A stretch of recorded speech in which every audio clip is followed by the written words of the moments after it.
সাংবাদিক ব্যাপার। আসসালামু আলাইকুম রহমতুল্লাহ। সাংবাদিক বন্ধুগণ, এটা কোনো ফর্মাল সংবাদ সম্মেলন নয় বা প্রেস ব্রিফিংও নয়।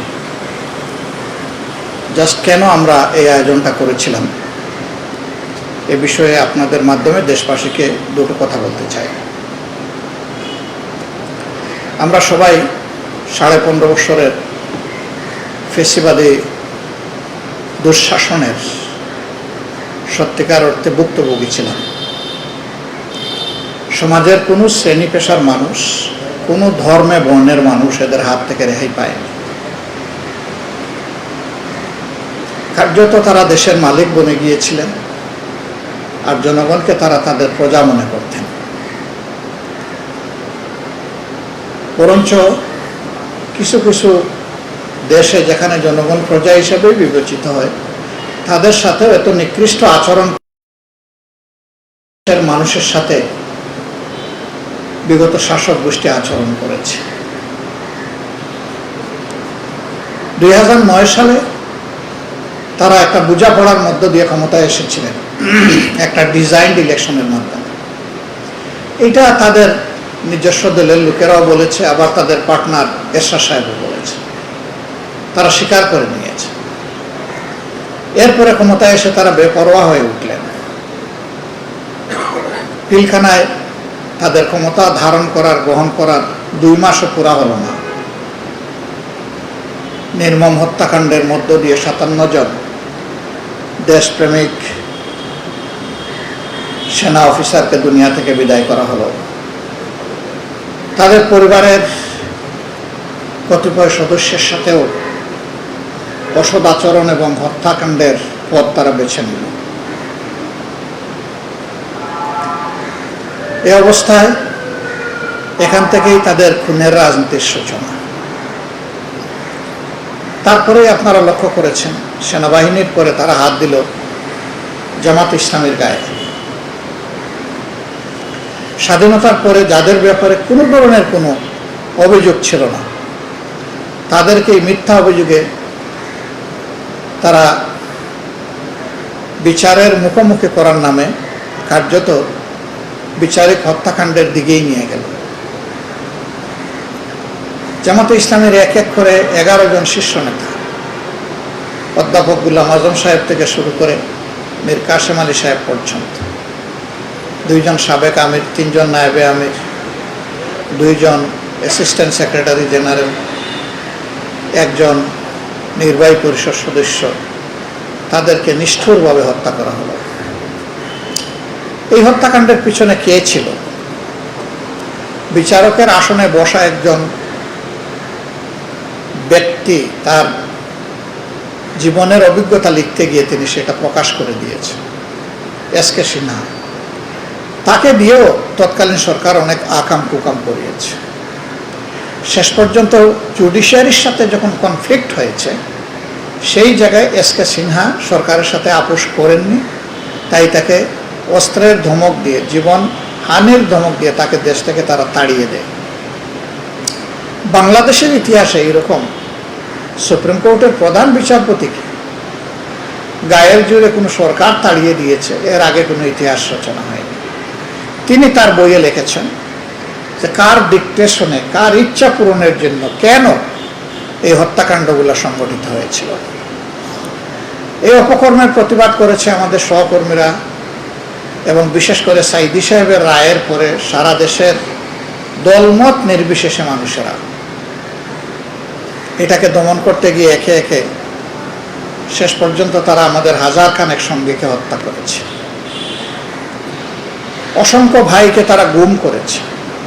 আজও অলিউল্লাহ এবং আল মুকাদ্দেস, এই 2 জন সহ অনেককে আমরা ফিরে পাইনি। ইলিয়াস আলী সাহেব ফিরে আসেনি, চৌধুরী আলম ফিরে আসেন, এরকম আরো অনেকেই ফিরে আসেন। তারা কোথায়? তাদের আপনজন জানে না, সম্ভবত তারা নাই। তারা থাকলে এতদিনে আমরা পেয়ে যেতাম তাদের। আল্লাহ ভালো জানে, আমরা নিশ্চিত না, যেহেতু তাদের জীবিত থাকা কিংবা তাদের হত্যাকাণ্ড সম্পর্কে আমাদের কাছে কোনো তথ্য নেই। আর তথ্য থাকবে কীভাবে? তখন যেভাবে বিভিন্ন বাহিনীকে, এজেন্সিকে মানুষ খুনের জন্য, গুম করার জন্য কাজে লাগানো হয়েছে, এখন সব বের হয়ে আসতেছে। একদিকে এইভাবে গুম খুন, প্রতিপক্ষকে দমনের রাজনীতি, এরপরে আমরা দেখলাম আলেম ওলামার উপরে ক্র্যাকডাউন 2013 সালের 5ই মে শাপলা চত্বরে যেটা হয়েছিল। এই সময়টা আপনারা অনেকেই সাক্ষী, আমরা ছিলাম জেলে, আমরা জেল থেকে অবলোকন করেছি।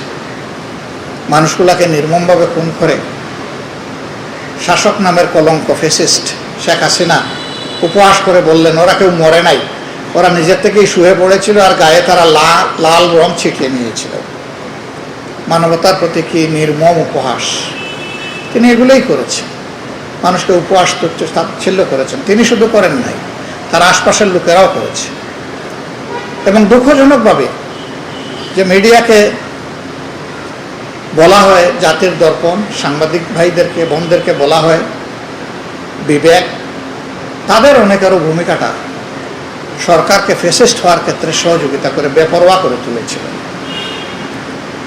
একদিকে দলীয় কর্মীদের বাহবা, আরেকদিকে মিডিয়া জগৎ থেকে তার সমর্থন, এই দুইটা মিলে একটা ভয়ঙ্কর রূপ নিয়েছিল। অবশ্য মিডিয়া সকলের অবস্থা একই ধরনের ছিল না, অনেকে অপকর্মের প্রতিবাদও করেছে। এই প্রতিবাদ করতে গিয়ে শারীরিকভাবে লাঞ্ছিত হয়েছে, হাউস বন্ধ করে দেওয়া হয়েছে, ডিক্লারেশন বাতিল করা হয়েছে। এই সব মেনেও তারা প্রতিবাদ করেছে, আমরা তাদেরকে মোবারকবাদ জানাই। এটি জাতির বিবেক, এটি জাতির দর্পণ, এমনই হওয়া উচিত। এরপরে আপনারা দেখলেন 18 সালে যখন কোটার বিরুদ্ধে ছাত্ররা রাস্তায় নামলো, তখন দমন করার জন্য হেলমেট বাহিনী, মুগর বাহিনী পাঠানো হলো। কিন্তু ছাত্রদের তুমুল আন্দোলনের সামনে এটা টিকেনি। সরকার তখন রাগ করে গুসা করে বলল, যা এখন থেকে আর কোনো কোটাই থাকবে না, সব উঠাই দিলাম। কিন্তু সেই কোটা আবার 2024 সালের 1 জুলাই আইনের কাঁধে বন্দুক রেখে আবার হুবহু সেইটাই প্রতিষ্ঠা করা। এবার এই প্রতারণার বিরুদ্ধে আবার ছাত্র সমাজ তারা প্রতিবাদ শুরু করলো, রাস্তায় নেমে আসলো। তাদের এই আন্দোলন দমানোর জন্য পুরানো কায়দায় আবার তাদের উপরে ঝাঁপিয়ে পড়া হলো। এ বিষয়ে যাওয়ার আগে বলতে চাই যে 15.5 বৎসর বিভিন্নভাবে মানুষের বয়স সাপ্রেস করার জন্য চেষ্টা করা হয়েছে। আমরা আন্দোলন করেছি, দফায় দফায় জীবন দিয়েছি, পঙ্গু হয়েছি, জেলে গিয়েছি, মামলার ভার ঘাড়ে নিয়েছি, কিন্তু ফ্যাসিস্ট বিদায় হয়নি। অবশেষে যখন জুলাইতে আবার কোটা ফিরে আসলো, আবার ছাত্ররা জেগে উঠল, গর্জন করলো। এই ফ্যাসিস্ট কায়দায় আন্দোলন দমন করতে গিয়ে 15 তারিখ ঢাকা বিশ্ববিদ্যালয়ে আমাদের মেয়েদের উপরে তারা আঘাত করে বসল। এটাকে বলা যায় আন্দোলনের প্রথম ধাপ জাগরণ। মেয়েদের গায়ে যখন হাত উঠলো তখন মায়েরাও রাস্তায় নেমে আসে। এখন সবাই আস্তে আস্তে আসা শুরু করল। এর পরের দিন 6টা হত্যাকাণ্ড হলো। শুরু হয়েছিল রংপুর বেগম রোকেয়া বিশ্ববিদ্যালয়ের মেধাবী ছাত্র, আমাদের বিপ্লবের আইকন আবু সাইদকে দিয়ে। সে ডানা পেতে বুকে গুলি নিয়েছে, কিন্তু অন্যায়ের সামনে মাথা নত করে। পরপর 3টা গুলি করে দুনিয়া থেকে তাকে বিদায় করা হয়েছে। ঢাকায় 2 জনকে হত্যা করা হলো, চট্টগ্রামে 3 জনকে হত্যা করা হলো। এই নতুন করে আবার হত্যাকাণ্ড শুরু করলো। এরপরে 18 তারিখ থেকে ধারাবাহিক এই হত্যাকাণ্ড চলতে থাকলো। 3 তারিখে গিয়ে জাতির ভাগ্য নির্ধারণের একটা সুযোগ তৈরি হলো। সেনাবাহিনীর সাধারণ অফিসাররা এবং জওয়ানরা যখন তারা অস্বীকৃতি জানালো যে আর জনগণের বুকে তারা অস্ত্র ধরবে না, গুলি ছুড়বে না, তখনও শেখ হাসিনা তার খুনের নেশা থেকে সরে আসেননি। আমরা যতটুকু জেনেছি বাহিনী প্রধানদেরকে তিনি ধমকিয়েছেন, গালিগালাজ করেছেন। তারা বলেছে এখন যদি অস্ত্র ধরি লাখো মানুষের জীবন ঝরবে। তিনি নাকি বলেছিলেন যত লাখ ঝরুক, ঝরাইয়া দাও, এদেরকে ঘরে ফিরাইয়া দাও। তারা রাজি হয়নি। 4 তারিখ 3 তারিখ 2 দিনই খুনের রমরমা কাজ চলেছে। কে করেছে সবাই জানে। এই 2 দিন ইন্টারনেট বন্ধ করে দিয়ে লাশগুলোও গায়েব করা হয়েছে। 5ম দিনে যেদিন হাসিনার পতন হয় সেদিনও আশুলিয়ায় মানুষগুলোকে অর্ধমৃত অবস্থায় ট্রাকে ফেলে সেখানে পেট্রোল ঢেলে আগুন জ্বালিয়ে তাদেরকে ছাই করা হয়েছে। কত নিষ্ঠুর! এই বর্বরতা এবং নিষ্ঠুরতার পরে আর তারা টিকতে পারেনি। তারা চলে গেছে দেশ ছেড়ে। সাময়িক এই শূন্যতা পূরণের জন্য একটা অন্তর্বর্তীকালীন সরকার গঠিত হয়েছিল। সেই সরকারের উপদেষ্টা শেষ পর্যন্ত তারা তাদের দায়িত্ব পালনে নিরপেক্ষতার পরিচয় অনেকেই দিতে পারেননি। কেউ কেউ দিলেও অনেকে দিতে পারেননি। এর মাঝে জাতীয় ঐক্য রচনার জন্য ঐকমত্য কমিশন হলো। মাসের পর মাস, 7টা মাস একটা না, দিনের পর দিন, ঘন্টার পর ঘন্টা আলাপ আলোচনা করে বেশিরভাগের মতের ভিত্তিতে একটা চার্টার রচনা হলো। বেশিরভাগ এই কারণে বললাম যে ছোট ছোট পয়েন্টে 31টা দলের সবাই একমত, কিন্তু যেখানে গিয়ে আমার স্বার্থ বিঘ্নিত হবে এখানেই দ্বিমত, এখানেই নোট অফ ডিসেন্ট। এটা বর্তমান সরকারি দলের পক্ষ থেকেই কার্যত দেওয়া হয়েছে। আমরা যে 2-1টা দিয়েছি এটা আমাদের দলের কোনো প্রোটেকশনের জন্য দিই, এটা জনগণের প্রোটেকশনের জন্য দিয়েছি।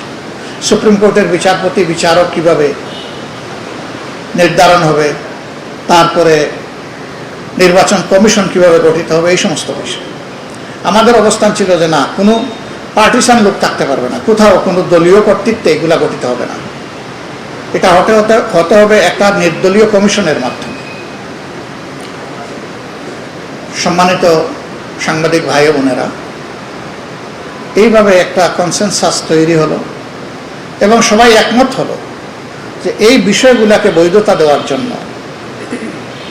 আমাদের একটা সংস্কার পরিষদ লাগবে অথবা গণ পরিষদ লাগবে। এনসিপির দাবি ছিল সংস্কার পরিষদ, গণপরিষদ, আমাদের ছিল সংস্কার পরিষদ। বিএনপিও রাজি হলো। এমনকি গণভোটের বক্তব্যটা, প্রস্তাবটা তারাই প্রথমে দিল। তারাই দিয়ে গণভোটের জন্য মানুষকে ভোট দেওয়ার আহ্বান জানিয়ে এবং জনগণকে কথা দিয়ে গণভোটে যদি বেশিরভাগ জনগণ হা বলে তাহলে গণভোটের রায় সবাই বাস্তবায়ন করতে বাধ্য থাকবে। তাদের মুখ দিয়ে বললো, আমরাও বললাম, যেই নির্বাচন হলো, যে কায়দায় হোক তারা গেলেন ক্ষমতায়, 2/3 পেয়ে গেলেন। এবার তাদের মানসিকতা বদলে গেল। 2টা শপথ নেওয়ার কথা, একটা নিলেন আর একটা নিলেন না। তারা বলতেছেন এটা সংবিধানে নাই। ভাই, সংবিধান তো 26 সালের নির্বাচনও নাই। এটা তো জাতির প্রয়োজনে, will of the people is the supreme law. জনগণের অভিপ্রায় হচ্ছে সবচেয়ে বড় আইন। সেই অভিপ্রায়ের ভিত্তিতেই সরকার গঠন হয়েছে, সেই অভিপ্রায়ের ভিত্তিতেই ঐকমত্য কমিশন হয়েছে, সেই অভিপ্রায়ের ভিত্তিতেই গণভোটের আয়োজন করা হয়েছে, সংসদ নির্বাচনের আয়োজন করা হয়েছে। একটা মানলেন একই দিনে অনুষ্ঠিত, আরেকটা মানলেন না। একটা শপথ নিলেন একই দিনে নেওয়ার কথা, আরেকটা নিলেন না। আমরা সবই মানলাম, এখনো আমরা সেই অবস্থানে আছি। এরপরে সরকার গঠিত হয়েছে। সরকার গঠনের পর আপনারা সবই দেখছেন। আমরা পুরানা বন্দোবস্তের বাইরে সরকারের কোনো কিছুই দেখতে পাচ্ছি না।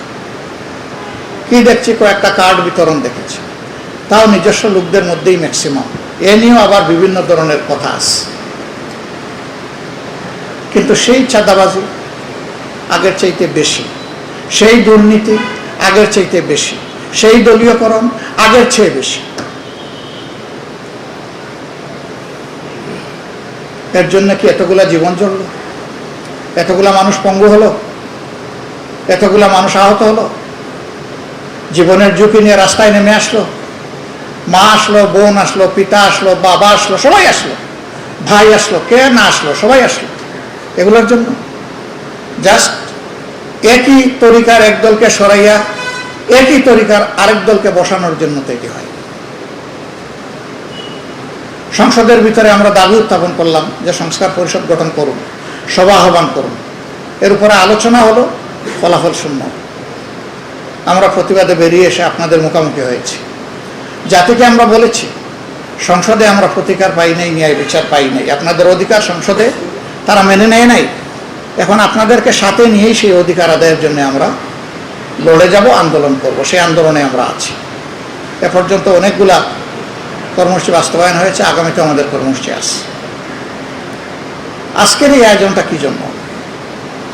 এই আয়োজন কোনো সরকারের সফলতা দেখানোর জন্য নয়, সফল কোনো সরকারের চিত্র তুলে ধরার জন্য নয়, বরঞ্চ যুগে যুগে যারা ফ্যাসিস্ট ছিল, অটোক্র্যাট ছিল, স্বৈরাচারী ছিল, তাদের চিত্রটা এখানে তুলে ধরা হয়েছে। আর জনগণ তখন কিভাবে নিগৃহীত হয়েছিল, অত্যাচারিত হয়েছিল, সেইটা এখানে তুলে ধরা হয়েছে। এত কিছুর পরে আমাদের প্রত্যাশা কি? জাতির প্রত্যাশা কি? শহীদদের প্রত্যাশা কি? শহীদ পরিবারের প্রত্যাশা কি? এগুলা তুলে ধরার জন্য মূলত আমাদের এই আয়োজন। কেউ কেউ প্রশ্ন তুলেছেন, এখানে শেখ মুজিবের 7 মার্চের ভাষণ আছে, জিয়াউর রহমান সাহেবের 26 মার্চের স্বাধীনতার ঘোষণা নেই কেন? উনি তো অটোক্র্যাট শাসক ছিলেন না, তো ওনারটা এই জন্যই তো আমরা আনি। যারা কর্তৃত্ববাদী ছিল, যারা আগ্রাসী ছিল, জুলুমবাজ ছিল, আমরা তাদেরকে এখানে তুলে এনেছি। এখানে দেখবেন আইয়ুব খান, ইয়া খান সবাই আছে, কিন্তু কেউ বাদ পড়ে নেই। ইতিহাসের ধারাবাহিকতা তুলে আনা হয়েছে। আবার বেগম জিয়া যে মুক্তি পেয়েছেন ন্যায্যতার ভিত্তিতে, সেটাও এখানে আমাদের ডকুমেন্টারিতে তুলে আনা হয়েছে। ইতিহাসে যার যে কল্যাণকর অবদান আছে, সবগুলোর প্রতি আমরা গভীর শ্রদ্ধাশীল, আমরা নির্মোহ। এই ব্যাপারে আমরা অবশ্যই বাস্তববাদী। প্রিয় সম্মানিত সাংবাদিক বন্ধুগণ, উদ্দেশ্যটা কি? উদ্দেশ্য হচ্ছে যাদের উপর জাতির এখন দায়িত্ব আছে, তারা যেন তাদের দায়িত্বকে উপলব্ধি করেন এবং জাতির প্রত্যাশার আলোকে যেন দেশ পরিচালনা করেন। আর উদ্দেশ্য হচ্ছে জনগণকে সচেতন রাখা যে আমাদের অধিকার যদি কেউ কেড়ে নিতে চায়, তাহলে যেভাবে জীবন দিয়ে অতীতে দফায় দফায় এই দেশের সূর্য সন্তানেরা, বীরেরা তাদের অধিকার আদায়ের জন্য, জনগণের অধিকার আদায়ের জন্য লড়ে গেছে, আমাদেরকে সেই লড়াইয়ের জন্য নতুন করে প্রস্তুতি নিতে হবে। আমাদের আয়োজনের এটাই বার্তা। আপনারা এসেছেন, জুলাই শেষ হয়। আমাদের বার্তা হচ্ছে, যেহেতু জুলাইয়ের আকাঙ্ক্ষা পূরণ হয়নি, কাজেই জুলাই শেষ হয়নি। জুলাই সেদিনই একটা ভালো পরিসমাপ্তি পাবে, যেদিন জনগণের অধিকার নিশ্চিত হবে। যে জন্য এই আন্দোলনগুলো হয়েছিল, যে প্রত্যাশা নিয়ে, আকাঙ্ক্ষা নিয়ে, এটা যখন পূরণ হবে, জুলাই সেদিন সার্থকতা হবে। আর আমরা লিখব না যে জুলাই শেষ হয়নি। সবাইকে ধন্যবাদ। আমাদের জন্য দোয়া করবেন, আমরা যেন জাতির সাথেই থাকি, আমরা যেন ওই যে স্লোগান আছে না, জনতা না ক্ষমতা, আমরা যেন ক্ষমতার লোভে অন্ধ না হই, বরঞ্চ আমরা যেন জনতার হয়ে থাকতে পারি। দেশ সেবার সুযোগ পেলেও যেন জনতাকে সম্মান এবং শ্রদ্ধা করতে পারি। আপনারা দোয়া করবেন। সবাইকে ধন্যবাদ। আসসালামু আলাইকুম রহমতুল্লাহ। আজকে অনেক কূটনীতিবিদ এসেছেন, যদিও তাদের ছুটির দিন, আবার তাদের সামার ভ্যাকেশন চলতেছে, অনেকে দেশেও নাই, কিন্তু যারাই এসেছেন আমরা তাদেরকে ধন্যবাদ জানাই। তারা অনেকে গুরুত্বপূর্ণ রিমার্কস সেখানে লিখে গেছেন। আপনারা এসেছেন, আপনারাও যদি রিমার্কস লিখতে চান, চিঠি ড্রপ করতে চান, আপনাদের জন্য এটা ওপেন আছে। আজকে এতটুকুই। আমার আরেকটা কর্মসূচিতে অংশগ্রহণ করতে হবে। আমরা আজকে বসছি, এই নিয়ে আমরা আজকে সন্ধ্যায় বসছি।